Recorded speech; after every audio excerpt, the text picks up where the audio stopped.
Welcome to the Quality of Mind podcast, where you can explore the pioneering and game-changing understanding that unlocks the secret source to more productivity, peace, and potential.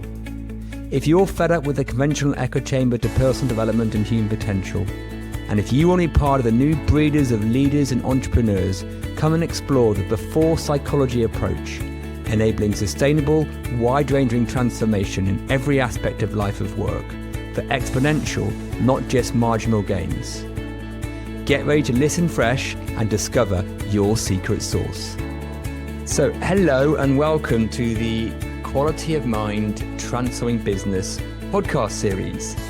And today's episode, I've got a lovely conversation lined up with someone who's already been on the show. She's very well known in this field and does very prolific and high quality work. She won't be a stranger to regular listeners, Dr. Amy Johnson.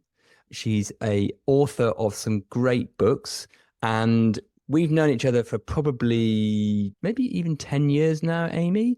We've done I think a couple of episodes already together. I'll put details of those in the show notes. And I just love what she does and what she talks about. And she's kindly given a bit of her time to come and have another conversation with us. So welcome back, Amy. Thanks so much for having me back. I'm excited to get to chat again. Well, you're more than welcome. Amy, for anyone new that hasn't come across you yet, can you give us like a minute or two on your background? Yeah, I've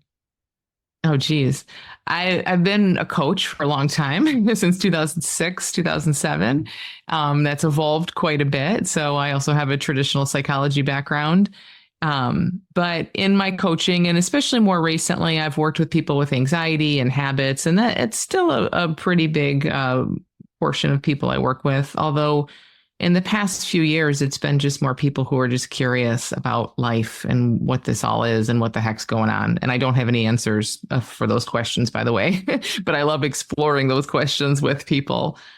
So yeah, I, as you mentioned, I've written a few books. I have a podcast called Changeable. That's kind of where I do a lot of my, spend a lot of my time and do a lot of sharing these days. Yeah. And we did an episode a few years ago on, how come we both have evolved in our careers? Because I've been coaching since 2000, you've been coaching since 2006. How come we've both evolved and ended up now pointing in a very similar direction, the direction I call quality of mind and before psychology? Because we've both sort of been tracking each other on that. And I would suggest that for anyone who wants to know more about how Amy and I have got to where we've got to go and listen to that one. Which I'll put in the show notes. But today what we wanted to do, it's sort of a part two to that one, but it's not really. We'll do a standalone and as a part two. We wanted to discuss how come what we point to now, which we both believe, if I'm right in saying, Amy, it is the most powerful thing we can ever point our clients to, whether they be a business person, entrepreneur, someone breaking habits, all that kind of thing. Mm-hmm. How come what we're pointing to can at one level seem very abstract and all the words don't work and there's nothing to do and but very non-doey, no applications or tools or techniques. And when we talk about it, it can sound quite subtle or nuanced, and how that may not make sense to people initially. And then it kind of does, and all the benefits start flooding through. So we wanted just to try and talk to why you can't kind of talk about this in the normal way, and you can't even really think about it in the normal way. I mean conventional, and to try and help flesh that out for people, which is already setting up a bit of a paradox, because we're going to talk about something we're saying is very hard to talk about. So we set ourselves a fascinating task for this podcast. Yeah, I mean, it's not going to be easy, but we'll just stumble our way through, because isn't that kind of how all talking sounds to you more and more? It's like it's just pointing to something that's totally indescribable, that the pointers are, just very kind of weak approximations. They're the best we have, but I don't know. I mean, I don't mean hard in a negative way either, but it just like almost like in a challenging way, it does feel like my work in the last few years has become more and more hard. It's difficult. At the same time, I guess it doesn't need to, because these conversations are really powerful, and they do, like, some things do seem to kind of come more into view. That Yes. nuanced thing that's impossible to talk about seems to come more into view. I guess maybe what it is it's just clearer and clearer that our efforts and our words aren't really doing it. Like, they're kind of leaning there, but who knows what's doing it? It certainly isn't. Yeah. Yeah, I would agree with you because uh, a sensible, well-educated person, I would start to, in the past, analyze, well, where am I getting my most success? What's working and how I do my trainings and my courses and my coaching, cut out the stuff that isn't, keep the stuff in that doesn't to optimize. It's like continuous improvement. I do 3-day workshops and stuff. What should I keep in? What should I keep out? And you realize, well, there's no formula, right? So if I say it like that, is that better than saying it like this? Not really, because sometimes Yeah. it is, sometimes it isn't. So it seems to be there's some kind of magic. If I that word isn't very good, is it? But there's something that's happening that helps people wake up, if I want to use that phrase, to this understanding. But it's not a formulaic set of getting the right words or the wrong words. It's something to do with, I think, our grounding as a pointer, and in that moment, what the system comes up with to say. So it is using words, but it's not formulaic, because sometimes someone can have a really big realization and you think you've described it really badly. And sometimes you think, oh, I've nailed that. And someone's like, what? So you realize you can't judge it in the old metric. Yeah. So is that true for you, that you just sometimes it surprises you what lands with people? Oh, totally. And what's cool about what you just said, though, too, is when that's really kind of seen, it's like, well, then who cares? It's the whole thing is this sort of puzzle that seems like it kind of just does itself in a Yes. way.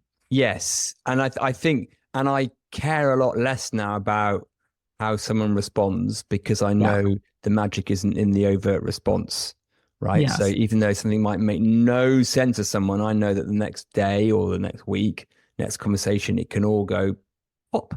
So it's Yes. very non-linear. Whereas before, years gone by, I might go, oh my God, they're not getting it. I need to try harder. No, just Yes. be what you're doing. Just to back up a bit for people, if they want to know, well, hang on, well, I'm new to this. Well, what are we pointing to?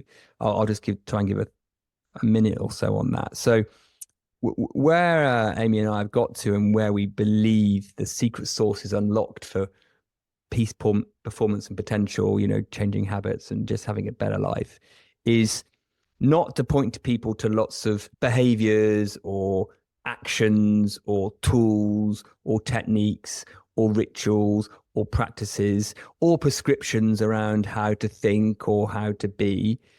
None of that sort of, let's call it psychological strategies or tools or techniques, but instead to help people see something more fundamental, more essential about the very nature of what reality is, what we are as a human being, as a person, to see something very in the nature of the fabric of consciousness, you could call it, if you want to use that word. And anyone has that accessibility to see that. It's not on how smart you are, old you are, your gender, your culture. It's absolutely universal. It's the most fundamental thing about all of us. And when we start to see that, things shift in how our psychology organizes itself. Things drop away in terms of habits. New obviousness comes through, new creativity, resourcefulness, resilience, connection, love just seem to come online. We're more in flow, if you want to put it in a very, very short sentence. And we're doing that not by giving people tools and techniques and psychological strategies, but by pointing to something that is fundamental about how the system is designed, and undoing, if you want to call it that, the case of mistaken identity, that it all starts with me. It all starts with Piers or Amy, and it's all the world of matter first, and I'm a separate body mind. And we're pointing people to something, to see something before that. And that's what we're talking about here when we say it's hard to point to. Any other way you'd like to just sort of preface it before we get back into the it's a hard thing to talk about or think about. Yeah. Well, I love what you just said. And it just the only thing that pops out at me in that too is like that we're not pointing people to something that they're going to understand. It's not going to help them through them understanding it. And that feels like another big just reversal in a way, because we're all so conditioned to the more we understand, the better off we are. And in a strange way, this is the opposite of that. And that's what makes it difficult and slower, maybe. I don't even know if that's true, really, but it feels like an obstacle when the mind is in there. I don't get it. I need to get it. What are they saying? What does this mean? It's before and beyond all of that, which is so weird. Like, where is their learning that has nothing to do with words and understanding, really? And even when we say it has nothing to do with words and understanding, we're using words and there is some understanding. And that does seem to like how do I know that doesn't help? Like, do you know what I mean? It's the strangest paradox. It's like the understanding might open to something that's before understanding. I don't know. That's such a great point, because I've that's puzzled me for a long time, because if it's not about the words, why do we keep using them? And why do they seem to make a difference? So what I mean by that, someone can, before they come on a coaching program with us or a workshop, they won't be seeing this. As a result of us having some conversations, they will. So then you could go, well, cause and effect, they weren't and now they are. So the words did do something, right? Because before the words or the looking, the exploring, they didn't have this seeing, and now they do. So it's not very accurate to say it doesn't make a difference, because it seems to. Now, we also know that some people, well, a lot of people can, if I use a slightly spiritual language, wake up spontaneously. I had a client, well, it's not a client, he's potentially going to be one, who just said, look, this has happened to me. I've had this. I think it's something to do with your work, non-duality, I don't know what's going on and help, So and he wasn't even looking, right? So it can happen to anyone. And also, if you look at any 1-year-old, they're there already. Right. So it is in the default. So it's not like we have to find this and add it into the system. It's more subtractive than that. And the only little made up reason I have for why words might work to wake it up is that we're so accustomed to understanding in words, because that's our currency, if you like, since we're tiny. School and parents and words, it is the tool that this human system uses. And whereas it's the wrong tool, because we're trying to go to something before that, it does sort of work. It's like trying to use a fork for your soup.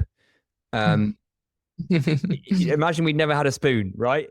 It kind of works. It doesn't really. Yeah. You can get a little taste of it off the fork, because we haven't really found what the spoon is yet.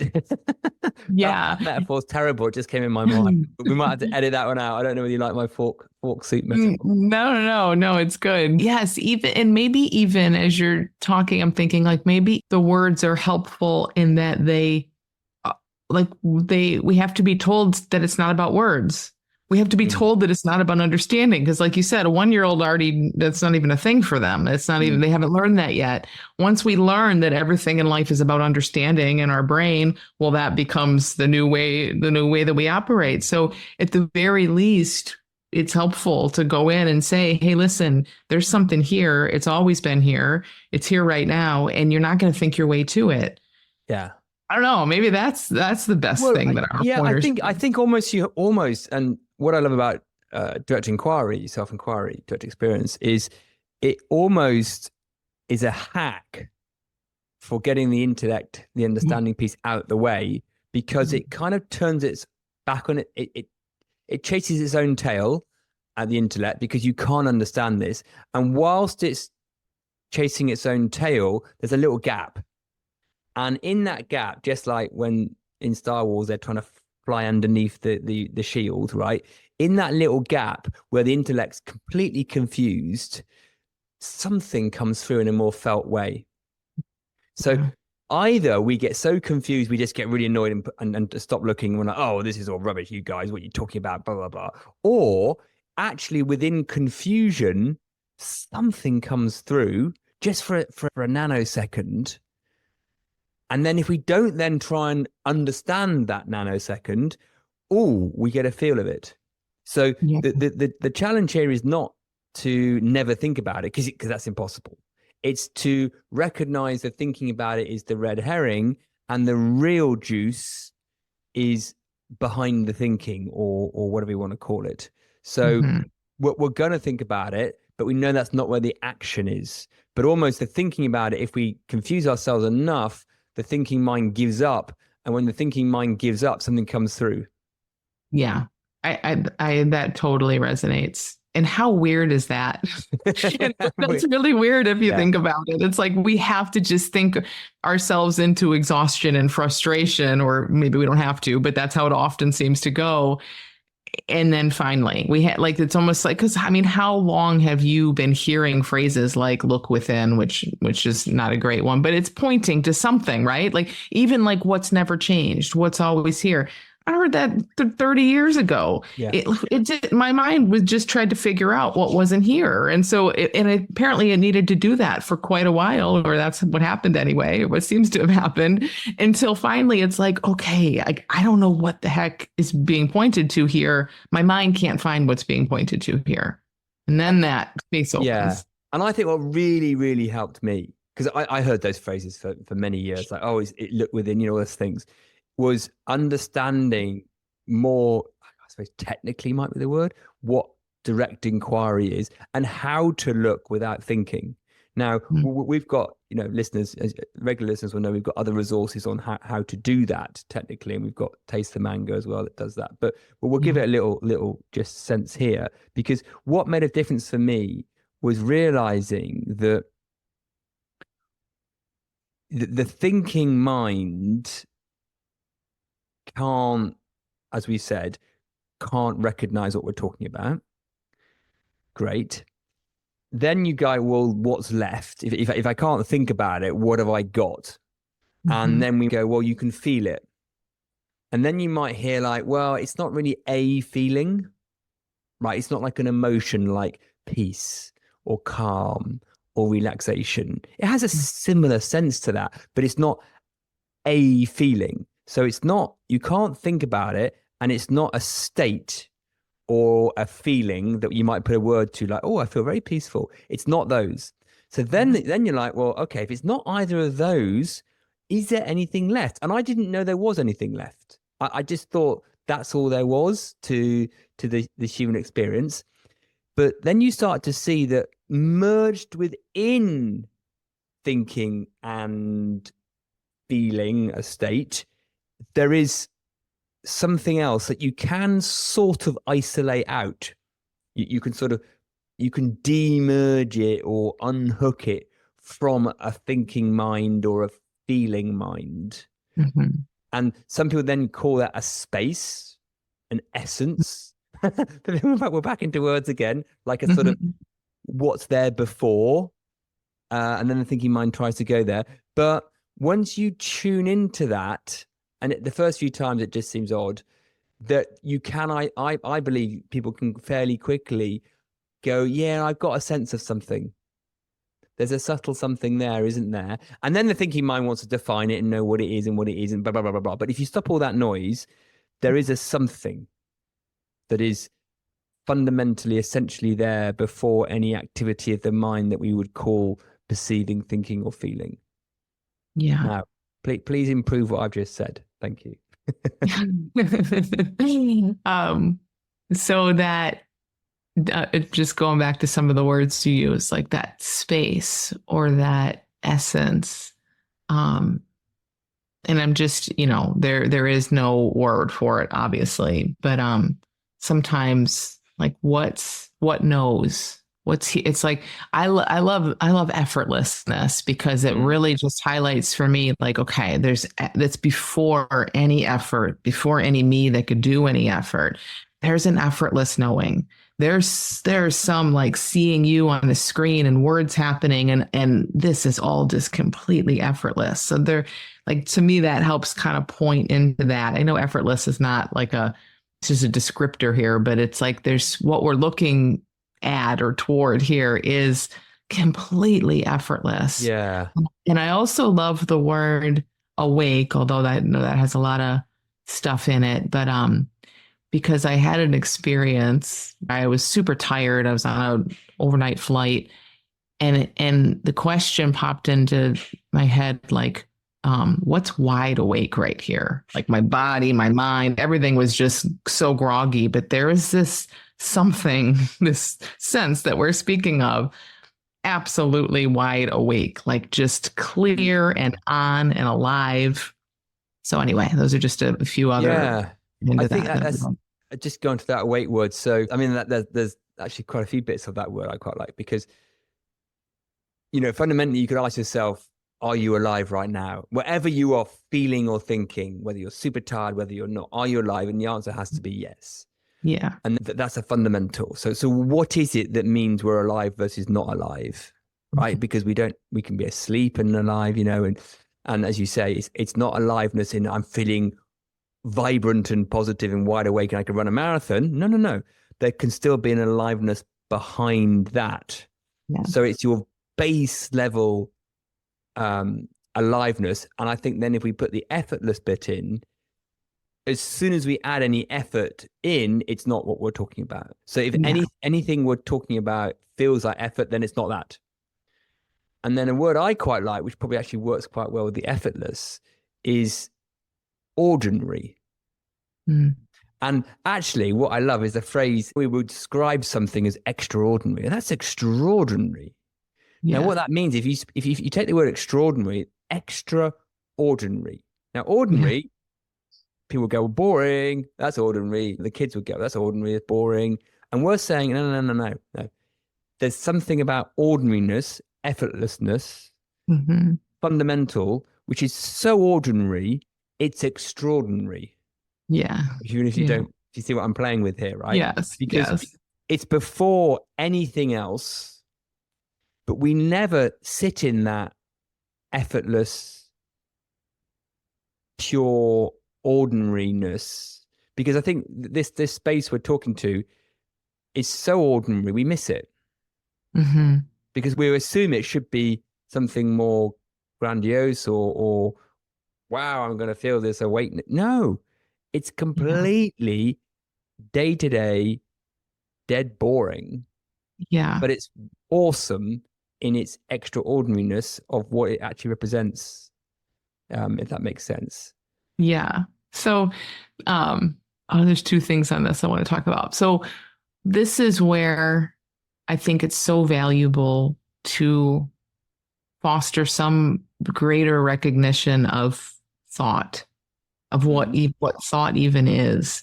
And in particular, in this case, when we're talking about it being so ordinary, like doubt thought, because we live so much in thought, the average person, right? Like, I mean, people listening to this show probably have a pretty good sense. Like you might be more in the nuance of consciousness and how it's showing up. And you might kind of have a sense of when there's a lot of thinking and when there isn't so much and all of that.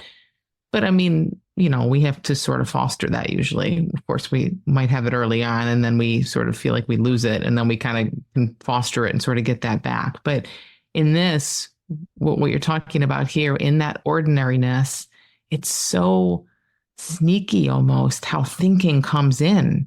And like saying it's boring, okay, that's one we can kind of recognize, but man, it's even more subtle than that. Thinking comes in and names it and labels it and does all these very subtle things. It has all these expectations, very, very subtle, sometimes expectations that come in that just keep filling that space and kind of pointing away from the ordinariness. So I'm sure that's a big part of your work with people too, as it is mine, where it's like, oh no, this is so simple. What we're helping do is kind of just keep coming back to that simplicity. I think a big piece of recognizing the thinking when it comes in. Yeah, I think you're right. There's a lot of thinking is in our default. And of course, the biggest piece of thinking that we're looking for people to see through is what may seem very consistent thought that I am a separate me, that there's a me, there's a Piers. Yeah. And that's fundamental. And that doesn't look like a thought. That looks like, no, that's not a thought. Right. The idea of me is not a thought. That's pre-thought. That's more fundamental. And we're saying, no, it isn't. Because can you experience yourself, you, Piers or Amy, without thought? No. Yeah. Can you experience past, future without thought? No. So there's thoughts like, oh, I think avocados are nice to eat, but I don't like bananas. There's that kind of thought, or that's boring, as you said. They're very obvious thoughts. That's a thought, but we don't see that the self-identification of us being a separate body, mind, or a me is also thought. Mm-hmm. So that's how early on, I suppose, thought comes in, but it doesn't look like thought. Now we're saying, and the frame I try and give people when we're saying to go direct with this is to explore this very moment of experience without reference to anything learned or pre-known, any label or concept or identification is already in thought. So we're going before that. Imagine you came from Mars, and you were dropped into this, whatever we're calling ourselves, this body mind, and you knew nothing, like an infant is. Yeah. Yeah. What would you experience? There wouldn't be thought fundamentally. The thought would probably come in because we're human, right? But yeah. What's there? What's there before thought?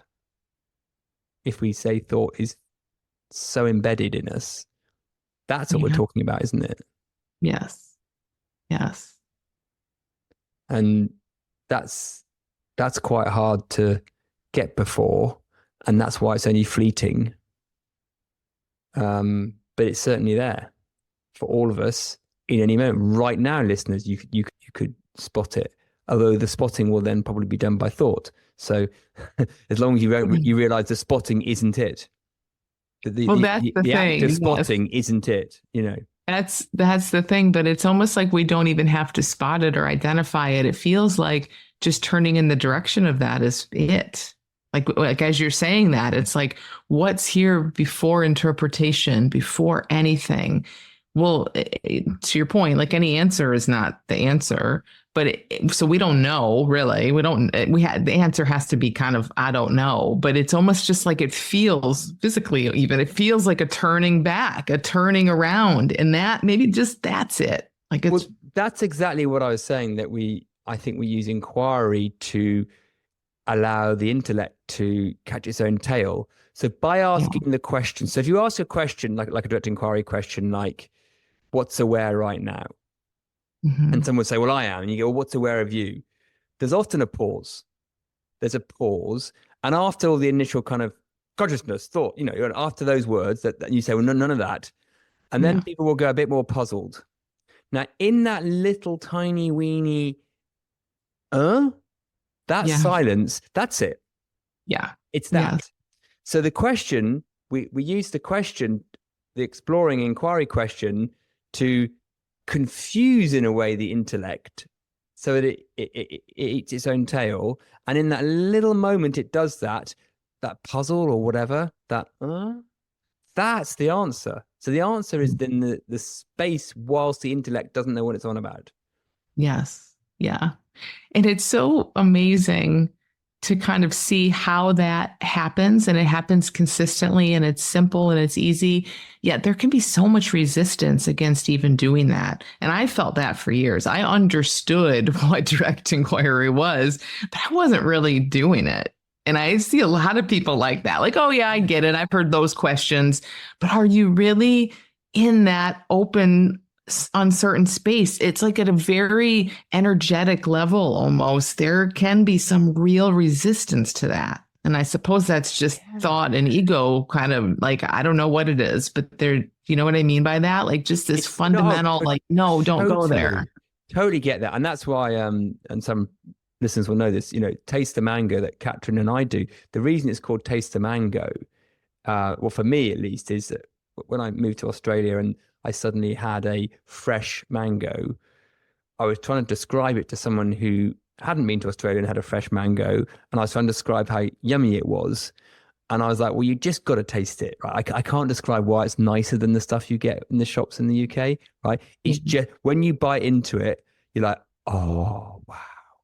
Yeah. Now, in that metaphor, there's lots of people who kind of can go, oh, I'm sure that's a nicer mango. And look at my mango. Isn't it great? But they're not biting into it. They're not actually, they're smelling it. They're sniffing it. They're collecting it. Oh, I know about the mangoes. Yes, they're nice, aren't they?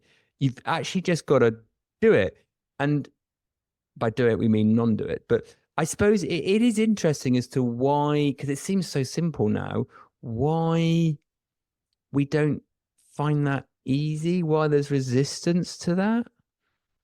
I don't know if you've got any theories, and a theory on that. Oh, my theory would be there's such a momentum of thought that just doesn't, I mean, it sounds weird to say that momentum of thought doesn't want to go there, like it has an agenda, but I think in some way it senses that's its death. Like it's just like, no, keep churning this way, keep churning this way. And that's just a fraction of a degree in a different direction. And there's just some fundamental resistance in that. I think that's, that feels quite fundamental in the makeup of the conditioned ego, that it kind of, it's the moth to the flame, sort of thing. And I think there's also maybe a more cultural reason why, which again is generalized horribly, but it's kind of like, well, it can't be that simple. That we've been brought up that complicated, hard things are better. Which you have to study for years and years and years. And this you don't. You can see in a second.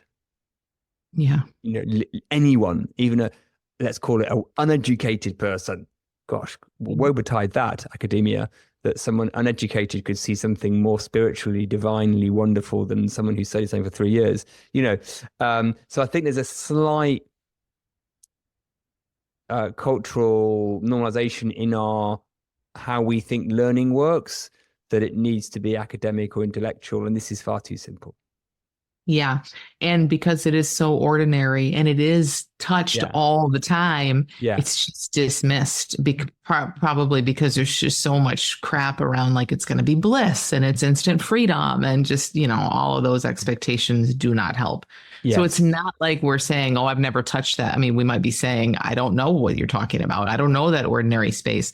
We do, but the mind keeps masking it. It can't recognize it as that because it's supposed to be transcendent or something. Yeah, and I think so. There's also, you're right, there's a lot of esoteric, spiritual wiffle waffle language that makes it feel inaccessible or pointless. So, it's awakening, it's this and that, and that's just a cultural way that non-duality or spirituality is formed. It's nothing to do with what it is, or it seems like pointless. Well, that can't help, because if it's so ordinary, why isn't everyone living their best life?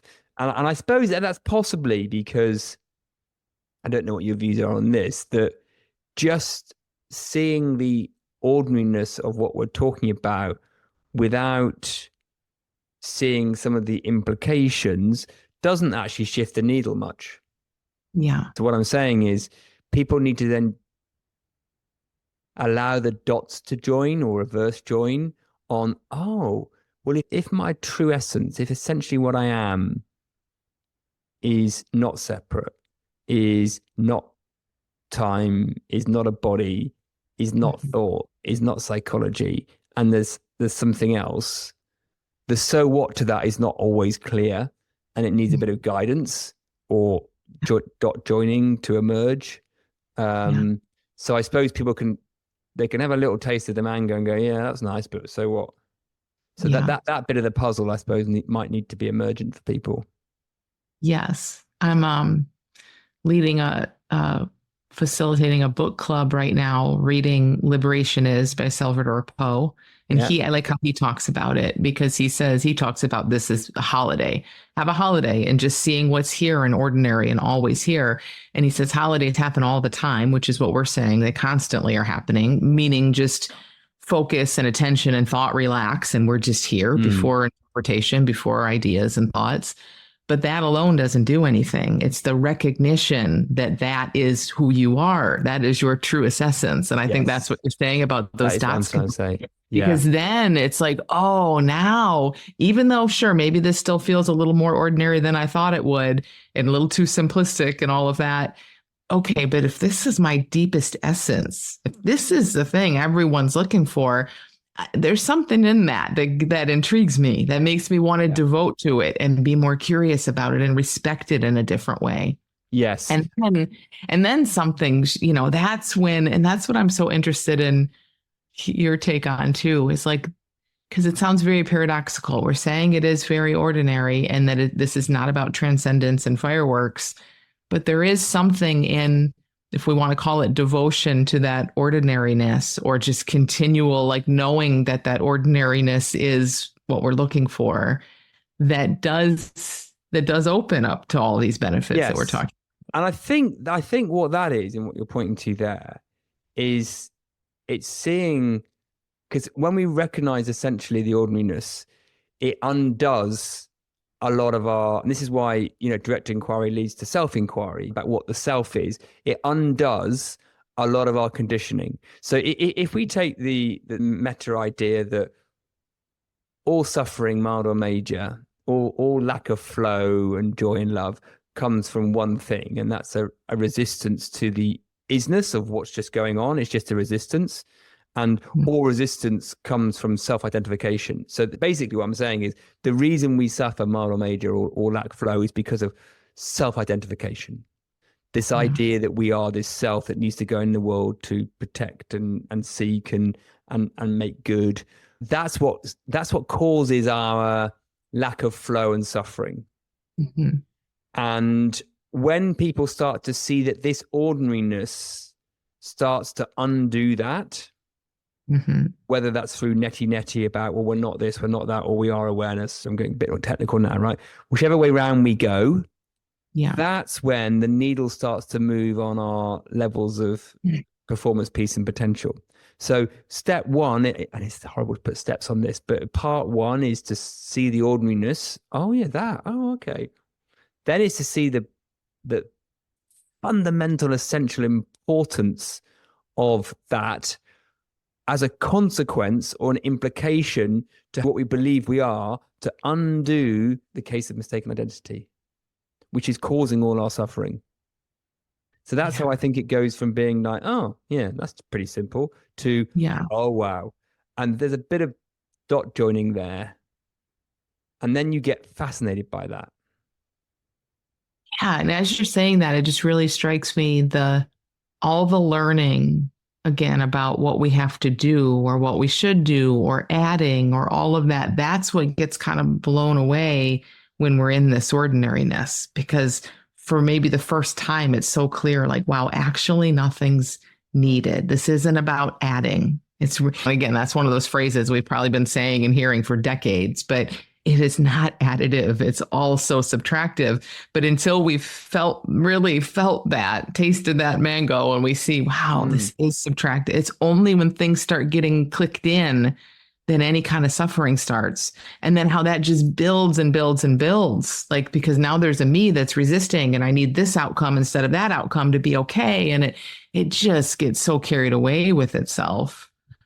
Yeah. Only in that space where that's not happening for maybe a split second, even, is it so clear, okay, that like none of that has to be undone. Yes. And then you start to see, because I think initially people go, well, this bit second is I feel peace, I feel potential, but I can't operate the game of life from here.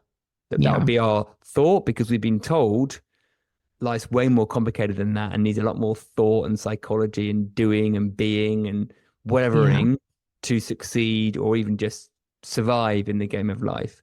So our learned assumption is this nice ordinariness, it might be okay for a Sunday afternoon for half an hour, or my meditation in the morning. Yeah. But it's not gonna do life for me. But once you start to see, oh, there's an intelligence to that ordinariness or that effortlessness that also means we can operate psychologically. So it's not like we have to stop being Piers or Amy with all our programming, and we don't stop that at all. We just become a more streamlined, effortless, automated version of that, which does do life as well, does life beautifully, but we don't assume it would do.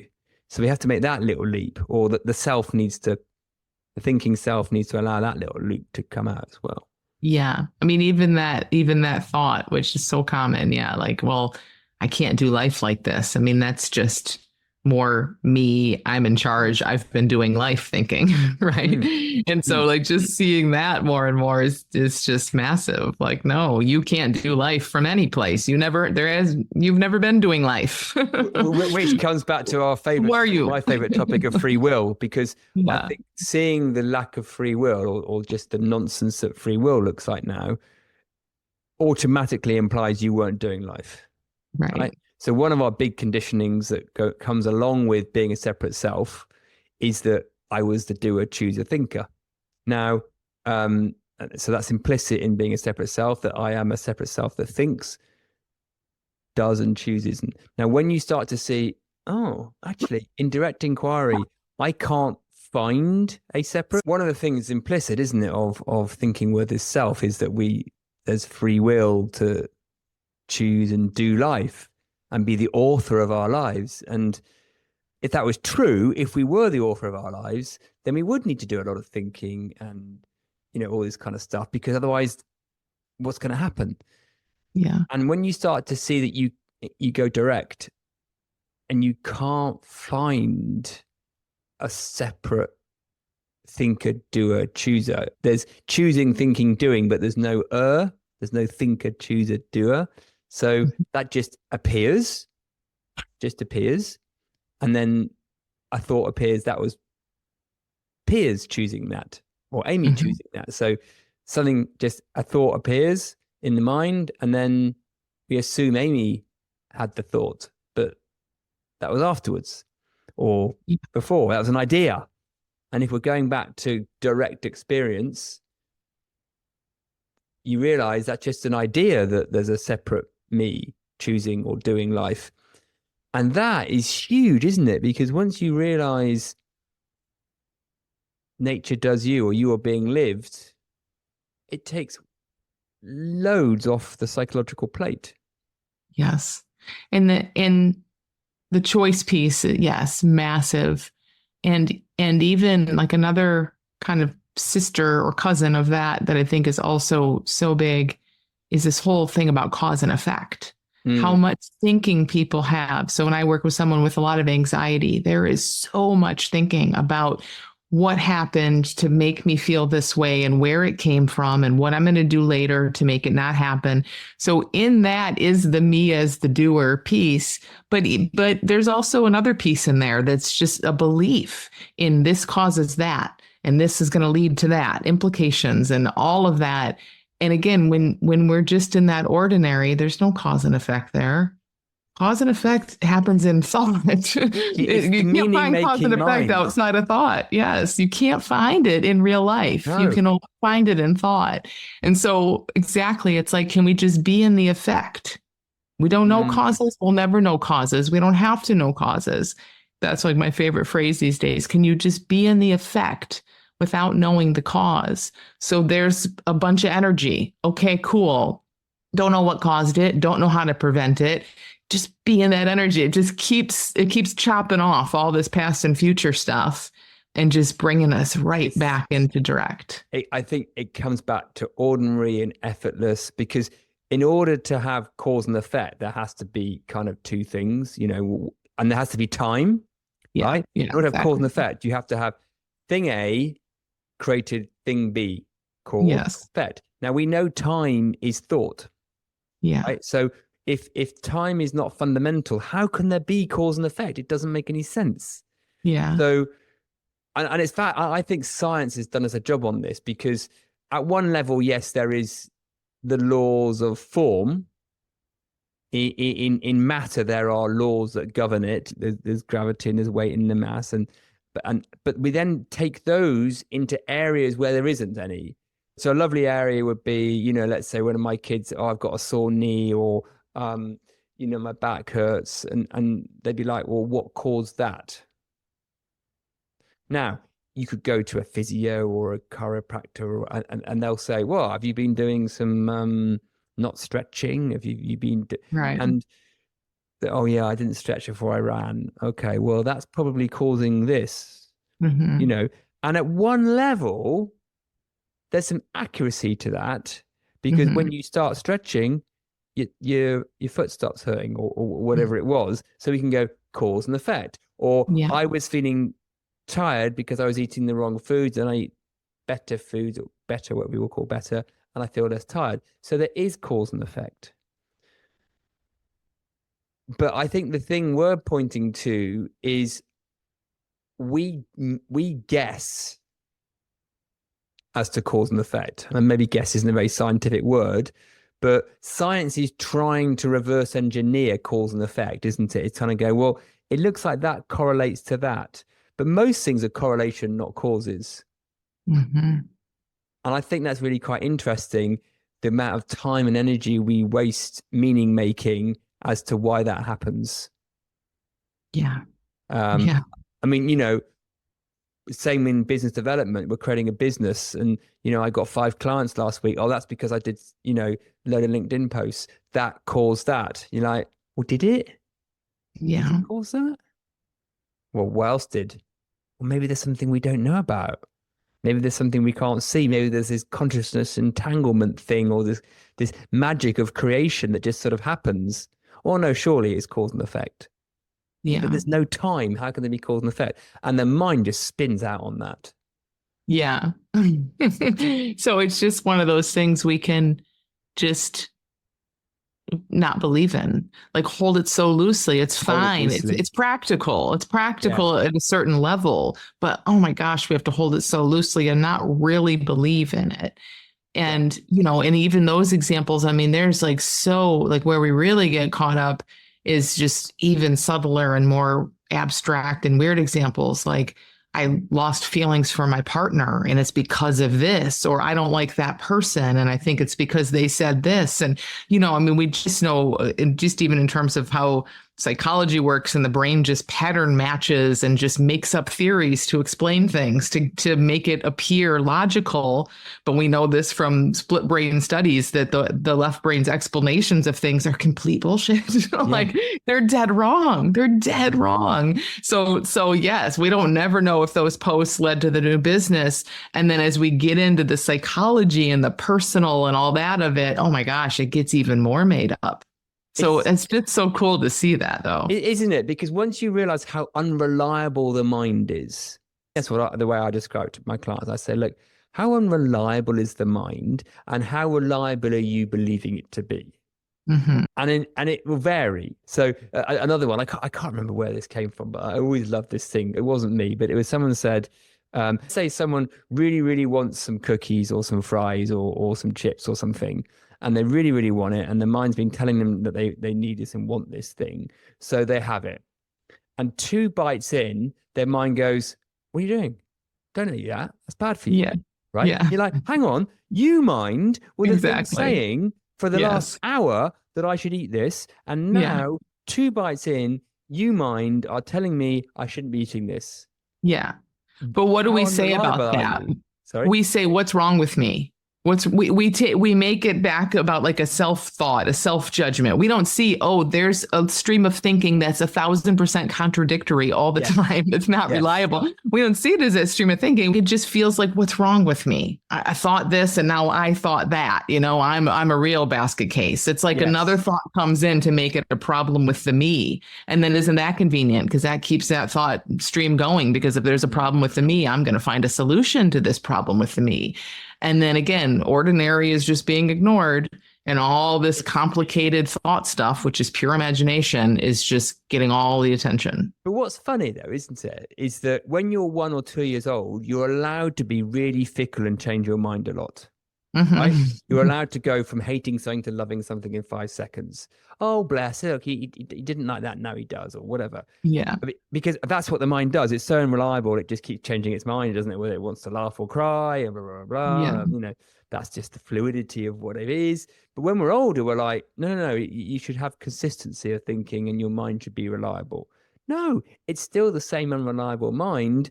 We Yeah. just believe it more the older we get. I think after the age of 5, you should be able to have consistent thoughts that have a logic and a rationale to them, Yeah. rather than us saying, well, of course the mind's unreliable. And the other time we allow the mind to be unreliable is when we dream.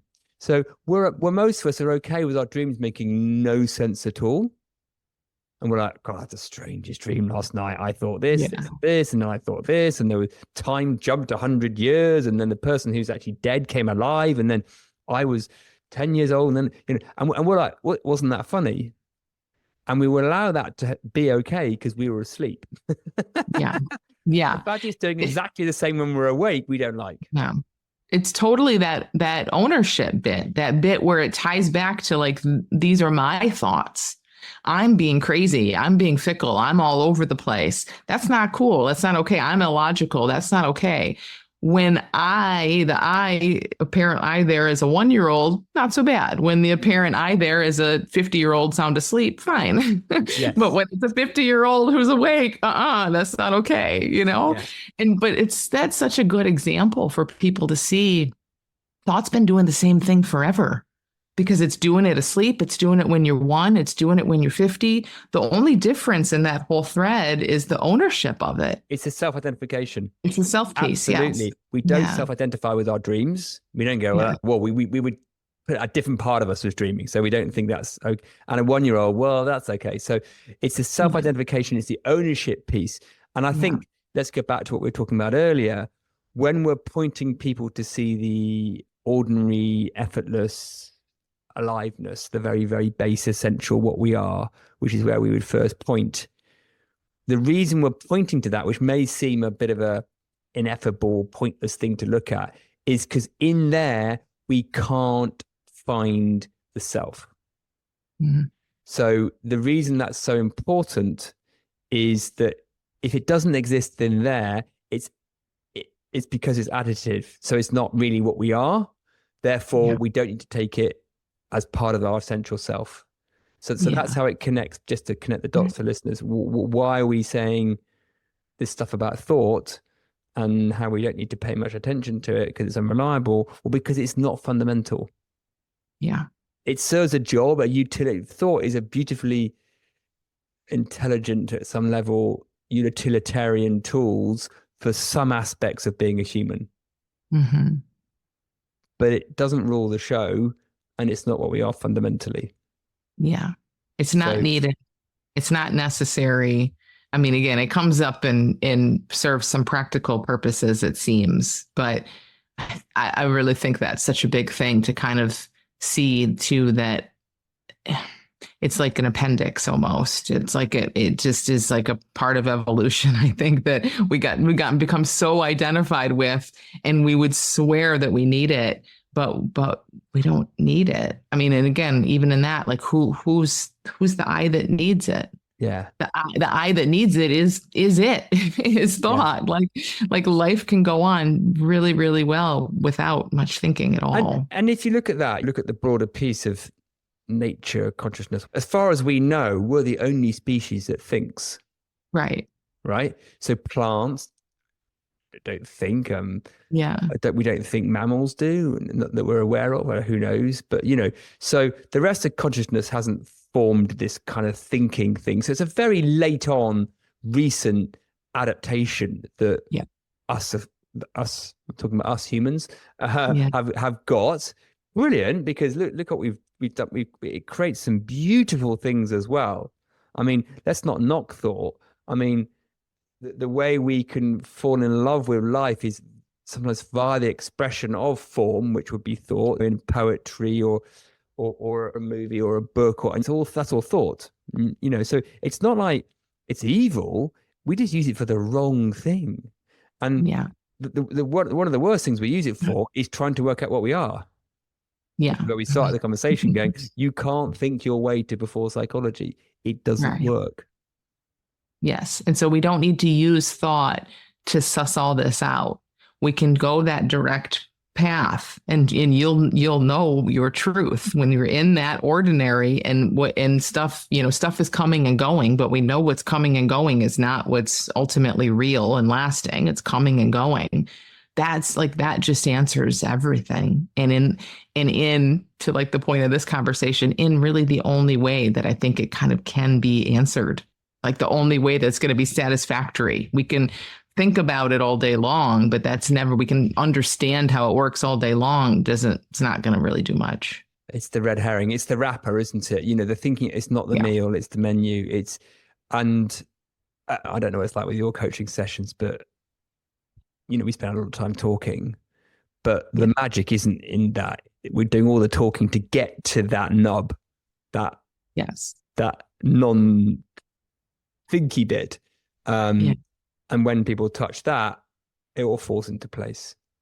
And even as we're talking here, so we were speaking earlier about like the nuance of this, and how once you sort of feel into this ordinariness, whatever this is that we're pointing toward, you can kind of find your way back there, so to speak, more and more easily. And that, I think, is really huge to see, because again, if people are listening kind of from the thinking, and I don't know, I just think that piece is big. So even here, we've just said a lot of words. We both can talk a lot here in an hour, right? But the whole time we're talking, or most of the time anyway, like as we're talking about this ordinariness, there's a palpable sense of it. It is felt. It's known. The words are not like, this is just my personal experience of this last hour, right? Is there can be tons of words, but there's a real knowing, like I guess it's a feeling, like just a felt knowing sense of that ordinariness, that thing that's here the whole time behind all of these words. It's not either or. It's not like either you think or you're in this ordinariness. You're in the ordinariness all the time. It's just how many layers you're putting up above it, and what are you recognizing. So like when there's dots of ink on a piece of paper, the piece of paper is still there. So it's not like you should stop thinking. We're not saying stop thinking. We're just we're pointing to say thinking's not where the action's at. So we've been doing a lot of talking, and there's a lot of words, but you're right, the thing that is still there, it's still there.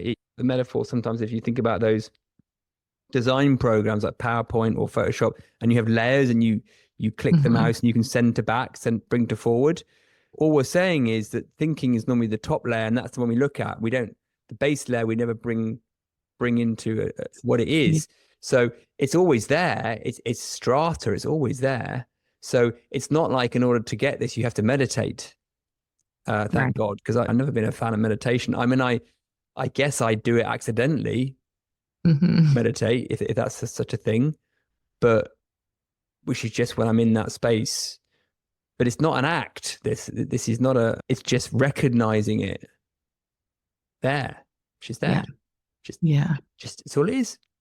And going back to it, as you said earlier, as you get a taste or a flavor to it, you find it's easier to go back to it, to move the layer at, and just allow it to come through. And there's a little bit of, I suppose, practice in the lightest sense of the word practice in that. Maybe just getting used to, accustomed to that. Or not getting in its way is probably a better way of saying it, because as we said, it's default. It's just not putting the other stuff on front. So what would you, if a listener's like sort of still with us, and we haven't lost people completely, they haven't turned off, how would you, if someone wanted to just explore this a little bit themselves in their day for a couple of minutes or so, what would you point people to have a little play with or look at? So this is just something that's been helpful for me. It may or may not resonate, but almost this sense of assuming that a lot of attention is in mental activity, which it tends to be for most adults, it's almost like turning down the dimmer switch, or I guess maybe turning up the dimmer switch on that. So there's this sharp, focused, separate, everything's choppy and separate, and you and me, and that tends to be kind of this mental mode. It's almost like if we just dim that out, if we just blur all of that in a sense, and just like, what's, to your question earlier, I forget exactly how you said it, but like, what's here before anything? Like what, like all of that is blurred, and maybe not even asking the question. I mean, I kind of just do it by just blurring the contrast and the separation in mind.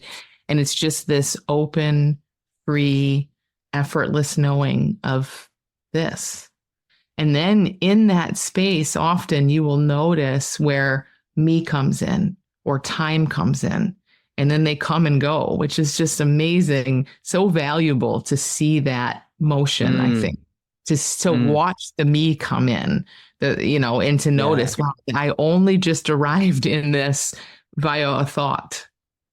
And then when all of that was dulled and blurred and kind of relaxed, I wasn't here. Time's not here. Cause and effect aren't here. Oh, there they are. They can come back in. Yeah. But you can almost feel how the mind drags them back in. So something in that, it gets to be, it's very nuanced, like we were saying, but our discernment there gets clearer and clearer. And I think something like that is a great place to play. I would totally agree. And I'll just give my version of saying the very same thing, which is to just get curious about what comes and goes and what is always there.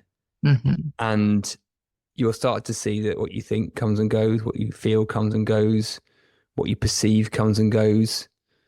And that's ever changing. And there is something which is harder to describe or even sense that is there before. And to demerge those two aspects. So demerge the content of what comes and goes, thought, feeling, perception, from the capacity, or the space. So just have a little play with unhooking and demerging those two. And as you mentioned just nicely really now, you'll see them start to come back in very quickly, probably. Oh, that there's a me thought, there's a perception. There's an activity of the mind rather than the capacity of the mind. And so to demerge and uncouple what comes and goes, which is anything we think, perceive, or feel, and what's always there, which is the capacity for awareness, and just to play with that uncoupling, the de-blurring, or sorry, the blurring of one and just the noticing of the other. But then really do help yourself out by, as soon as you start to notice, oh, there's that space they're talking about that you've put thought in again, just to uncouple and demerge those two. And I would even suggest people just do that for 2 minutes, if that. Don't try and do it onerously, because that just little and often, just little, oh yeah, there it is. And just to spot that they've been merged together so well that we can't, we haven't noticed they've been merged, to just demerge them. And when it looks really confusing, just be completely okay with that. You're not meant to, you can't understand it. It's ununderstandable. So don't even laugh when you do try and understand it. Explore it without looking to understand it, I suppose. It's like a magic trick. If you try really hard to work out a magic trick, it does spoil the fun. Yeah. And be okay with that it might just get easier as you go, because who knows, right? Sometimes it's just so obvious right away, but I just don't hold any stories about how it's going and all of that kind of stuff. Cause I know for me, it's like foreign. Ooh, okay. I think I know this. And then it just is like, oh yeah, obvious. Kind of goes from foreign to, oh, I think this is it, to obvious. But even that is a bit, Exactly what I say. I say it goes from invisible to subtle to obvious. Yeah. Right. And some people might be like, what are you on about? No idea. Sometimes like, oh, I think I'm. But then if we start tracking, am I in subtle or am I in obvious? They don't do that either. Right. Right. but it will sort of go like that, where you'll just find it becomes less unconventional and more familiar. Yeah. And meditators, that might help people. When I say meditators, people that have a practice of meditation, that could either help or hinder, because either the space we're talking about is very similar to where you go in meditation, or it's completely different if you're trying to focus on a single object like a flame or a mantra. That's not what we're talking about. If you're doing kind of meditation that looks at the what's there before, then that's probably pretty similar. But just see how it doesn't need to be an act or a ritual. It doesn't. It's just there.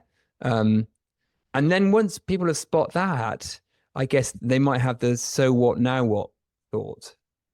They might go, well, okay, I think I was getting some kind of resonance of what Piers and Amy were talking about. Now what? Where's the big prize? And we mentioned that earlier about you start to see that this is what we are essentially, and that has huge implications for the role of the self and what we think life's about and what our job is as a human being. Then we start to self-identify less with experience, and we realize there's no free will, and cause and effect, as you say, disappear. And that's when things start to, if you want to call it, get beneficial. Yeah. And I would say at that point where it's looking like, okay, now what? What's the point of this? That's just another kind of reminder, like just keep doing it. There's nothing more. There's nothing new to add. That's just a point along the path, in a sense, the pathless path. Like, it's like, yeah, well, I don't know. That's the mind saying this can't be it some more. But what we're saying is when it moves from subtle to obvious, it's. So I think that question of what's next, what's the point, is, if anything, it's just another reminder to just keep going back to the ordinary, because all that is a doubt thought coming in saying, no, this can't be it. It's just another version of that. So it's just, it is ordinary. There's not like the next step. It's sticking with the ordinary. And then as it moves, like we were saying, from subtle to obvious, it's self-evident. That question of like, what's the point and why that stops happening. The question will not show up. It just won't even look like a thing as we're in this more. I totally agree, because it sort of gets its own, I'm trying to describe it as it gets its own magnetism. You just start to get more and more fascinated by it, because even though you don't really know, there's some richness there. Yeah. And you kind of like, you get on a travelator, like on the airport where the floorway moves, and you just start to go, oh. And the mind will then want to know, well, what am I looking for? Where am I going with this? Is there value in this? But actually, there's something else that just sort of almost wakes up. That's why I suppose they use that phrase. That curiosity that we've all got, latent curiosity, starts coming in, and like, oh. And I suppose the tendency then might be to sort of slightly contaminate that with too much thinking. So ease back on that, and be totally okay with confusion and not knowing. That's the other tip I would say. Be totally okay, because remember, as what we said at the beginning, you can't really understand this at the way that we'd understand how something conceptual works. Enjoy that, because it's quite nice not to have to understand something and go, I don't know. So, it's like when you hear a beautiful piece of music. Why is it so beautiful? I don't really know. I mean, someone could go, oh, it's got the right number of octaves or whatever the thing is. But not really. I heard the example once. It's like, if you're getting like the best massage of your life, and then someone comes up to you and is like, what's the meaning of this massage?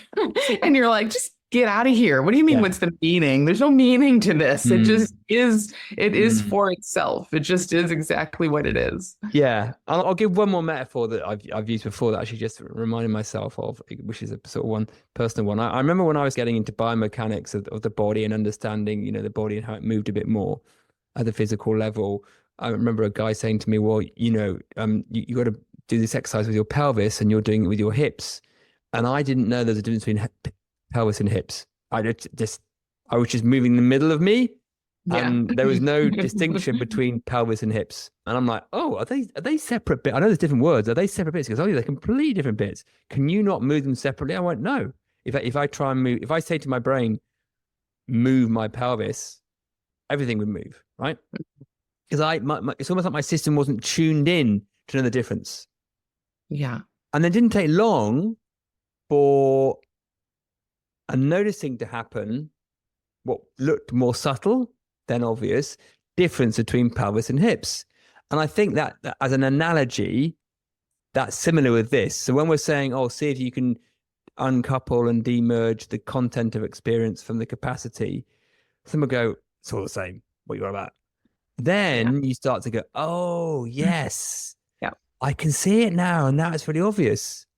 So I don't know if that helps people, the pelvis hips difference. Yeah. No, I think that's really helpful.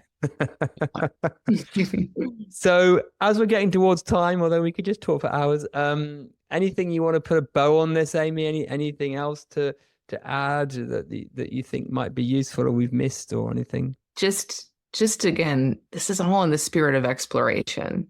It's all in the spirit of like, wow, I wonder what's really going on here. When we're excited like that and just curious and like, what is this human experience? And I know we're not always coming like that, because we're often coming to this in suffering, which can have this hard edge to it, almost a desperation. And that's okay too. I mean, I think that's for sure. Suffering wakes people up, or seems to, or is a piece of this, but just in these explorations to kind of play and let it be loose and curious and to keep at it, and again, I'm just speaking from my own experience too. When you have heard people pointing to this same stuff for years and years, and maybe you're at a place where like, yeah, I've heard this before, but I haven't really tasted that mango. Yeah. All there's left to do is taste the darn mango. Like, quit listening to stuff and just taste them, exactly. Just try it. So yeah, that's who I'm feeling called to kind of like speak to in this moment. No, and I think that's playful. Brilliant, because what I hear in that is just come fresh. Yes. And just because you've looked at it for 30 years and it hasn't done anything for you does not mean in the next second, if you taste the mango, it won't look completely different. So come fresh, whether you're coming from suffering or from striving, which is I must be better. They're just different versions of suffering, I guess. Doesn't matter, right? Yeah. You can come at this from pure curiosity, because it is the most fundamental thing about us. And why wouldn't that be interesting? There doesn't need to be anything wrong with you or right with you to explore this. Every single human being at school, in my mind, should be looking at this. I mean, not at school, but in early years, should be looking at this, because that's when it starts to go, let's call it wrong in our conditioning, about the age of 3, 4, 5. Now, that isn't in our education system at the moment. So whether you're suffering, whether you're not suffering, whether you're striving, whether you're ambitious, or whether you just are a human being, there's something in this. If you come fresh, that just so is. And it's way simpler than we think. It's far too simple for our learned utilitarian thought minds.